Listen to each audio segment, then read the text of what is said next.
North కొరియాలోని కొన్ని interesting విషయాల గురించి తెలుసుకుందాం.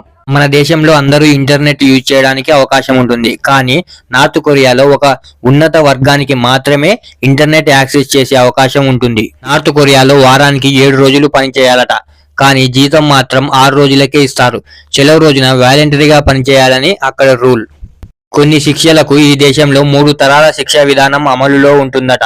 అంటే తాత చేసిన తప్పుకు వారి మనవళ్లు కూడా శిక్ష అనుభవించాలి. జూలై 8, 17 తేదీల్లో నార్త్ కొరియాలో ఎలాంటి వేడుకలు జరుపుకోకూడదు. ఎందుకంటే ఆ తేదీల్లో కిమ్ ఇల్ సంగ్, కిమ్ జోంగ్ ఇల్లు మరణించారు. ప్రపంచం మొత్తం ఇప్పుడు 2024వ సంవత్సరం నడుస్తుంటే నార్త్ కొరియాలో మాత్రం 113వ సంవత్సరం నడుస్తోంది. ఎందుకంటే వారి క్యాలెండర్ ను కిమ్ టు సంగ్ పుట్టిన తేదీ నుంచి లెక్కిస్తున్నారు. కిమ్ జోంగ్ ఉన్ తన మామయ్యను ఆకలితో ఉన్న 120 వీధి కుక్కల బోన్లో వేసి చంపేశాడట. కిమ్ జోంగ్ ను అక్కడి ప్రజలు దైవంలా భావించాలి అనేది అక్కడ కిమ్ పెట్టిన రూల్.